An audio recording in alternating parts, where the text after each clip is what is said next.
एक बार एक छोटा बच्चा होता है और वो अपने पिता से पूछता है कि पापा, लाइफ की असली वैल्यू क्या होती है? आप मुझे आज लाइफ की वैल्यू के बारे में समझाओ। तो उसके पापा उसे बोलते हैं कि बेटा, लाइफ की वैल्यू समझने के लिए आज मैं तुम्हें एक सबक सिखाता हूं। तो उसके पापा उसे एक छोटा पत्थर देते हैं और उसे बोलते हैं कि इस पत्थर को ले जाकर आप एक मार्केट में बैठ जाओ, और अगर आपको इस पत्थर का कोई रेट पूछे तो आपको सिर्फ दो में इशारा करना है, आपको कुछ बोलना नहीं है। तो अपने पिता के कहे अनुसार वो बच्चा मार्केट में जाकर बैठ जाता है। तो बहुत देर तक इंतजार करता है लेकिन वहां पर कोई नहीं आता। फिर बहुत देर के बाद एक बूढ़ी औरत उस बच्चे के पास पहुंचती है और वो उस बच्चे से उस पत्थर का रेट पूछती है कि इस पत्थर का क्या कीमत है। तो वो बच्चा अपने पिता के कहे अनुसार दो में इशारा कर देता है। तो वो औरत सोचती है कि ये बच्चा गूंगा है, इसलिए वो बोलती है कि 200 रुपए। तो वो बच्चा हाँ में सिर हिला देता है, लेकिन वो सरप्राइज हो जाता है, इसलिए वो दौड़ा दौड़ा अपने पिता के पास आ जाता है वही पत्थर वापस लेकर, और अपने पिता से पूछता है कि पापा, ये पत्थर जो हमने सड़क से ऐसे ही उठाया था, इस पत्थर के एक औरत मुझे मार्केट में 200 रुपए देने के लिए तैयार हो गई, ऐसा क्या है इस पत्थर में? तो इस बार उसके पापा उसे बोलते हैं कि अब इस पत्थर को लेकर आप एक म्यूजियम के अंदर जाओ और म्यूजियम के अंदर जाकर बैठ जाना। अब अपने पिता के कहे अनुसार वो बच्चा जाकर म्यूजियम में बैठ जाता है और उस पत्थर को बेचने का प्रयत्न करता है। तो वहां पर एक आदमी पहुंचता है और उस पत्थर की कीमत को उस बच्चे से पता करता है। तो बच्चा फिर से दोबारा अपने पिता के कहे अनुसार दो में इशारा कर देता है। तो वो आदमी बोलता है कि 20,000।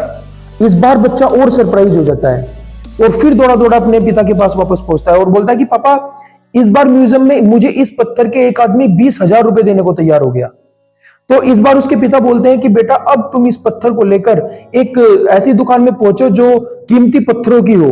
तो बच्चा पहुंचता है एक कीमती पत्थरों की दुकान में। तो उस दुकान का ओनर, उस दुकान का मालिक उस बच्चे को बोलता है कि बेटा, इस पत्थर की तलाश तो मुझे बहुत दिन से थी, ये तुम्हें कहां से मिला और मुझे ये चाहिए, तो आप बताओ कितने में ये पत्थर मुझे तुम दोगे? तो बच्चा फिर से दो में इशारा कर देता है, 2 उंगली उठा देता है। तो वो ओनर, वो दुकान का मालिक उसे बोलता है कि 2 लाख, मैं इसे 2 लाख में लेने के लिए तैयार हूं, ये पत्थर तुम मुझे दे दो। अब वो बच्चा और सरप्राइज हो जाता है कि ऐसा क्या है कि इस पत्थर की कीमत जहां भी मैं जाता हूं बढ़ते जा रही है। तो वो बच्चा दौड़कर फिर अपने पापा के पास आता है और सारी बात अपने पापा को बताता है। अब उसके पिता उसे समझाता है कि बेटा, ये पत्थर तो वही है, लेकिन इसकी कीमत जगह की वजह से चेंज हुई। उसके पिता अपने बेटे को बताते हैं कि बेटा, ये जिंदगी का भी सबक है, ये लाइफ की वैल्यू का भी सबक है। जैसा इस पत्थर के साथ हुआ वैसा ही हमारी जिंदगी के साथ भी होता है, हमारे साथ भी होता है। हमारी वैल्यू ऐसी ही होती है जैसे लोगों के साथ हम बैठते हैं, जैसी संगति को हम रखते हैं वैसी ही हमारी वैल्यू होती है। जिन लोगों के बीच में हम खुद को बैठाते हैं, खुद को रखते हैं, वैसी ही वैल्यू हमारी होती है। तो दोस्तों, कहानी बहुत छोटी है लेकिन बहुत कुछ सिखाती है। ये कहानी हमें सिखाती है कि जिस तरीके के, जिस स्टेटस के लोगों के साथ आप बैठोगे, जिस स्टेटस के लोगों के साथ आपका उठना बैठना होगा, वैसा ही लोग आपको आंकने लगेंगे। अगर आप लोअर बंदों के साथ उठते बैठते हो तो ऑटोमेटिक आप लोअर आदमियों की श्रेणी में ही आ जाओगे, लेकिन अगर आप हाई क्लास आदमियों के साथ उठते बैठते हो तो आपको ना जानने वाले लोग आपको हाई क्लास की श्रेणी में ही गिनने लगेंगे। और भाइयों, मेरा यहाँ स्टेटस से मतलब, हाई क्लास लोगों से मतलब उनकी सोच से है, ना कि उनके पैसे से।